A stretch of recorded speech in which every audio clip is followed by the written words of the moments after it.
నమస్కారం. నేను చామల సాగునీటి సంఘం బిట్ 2 అధ్యక్షుడిని. మాకు ఇంతకుముందు గతంలో 2014, 2019 వరకు కావలి మెయిన్ కాలువకి తెలుగుదేశం గవర్నమెంట్లో 2 సార్లు సిల్ట్ తీసి రైతులకు మటుకు సమయానికి అవసరమైన వరకు నీళ్ళు అందించాము. తరువాత వైసీపీ గవర్నమెంట్ తర్వాత కావలికల్లా సిల్ట్ పట్టిపోయి నీళ్లు అందక రైతులు చాలా ఇబ్బంది పడ్డాము. మేము పాత ప్రెసిడెంట్లుగా అప్పుడు ఆ టైంలో ఏదో కొన్ని కోఆపరేషన్ చేసినా కూడా అందిలేకపోయాం నీళ్ళు రైతులకి.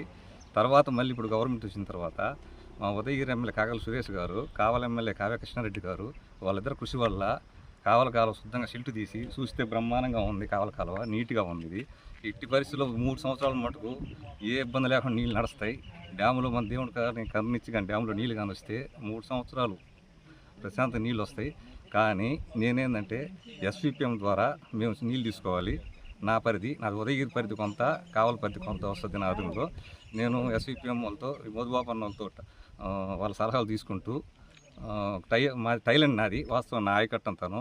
అది ఇప్పుడు 2వ కారు మొత్తం ఏమని చెప్పినా ఇబ్బంది, వేయిద్దని చెప్పినా ఇబ్బంది.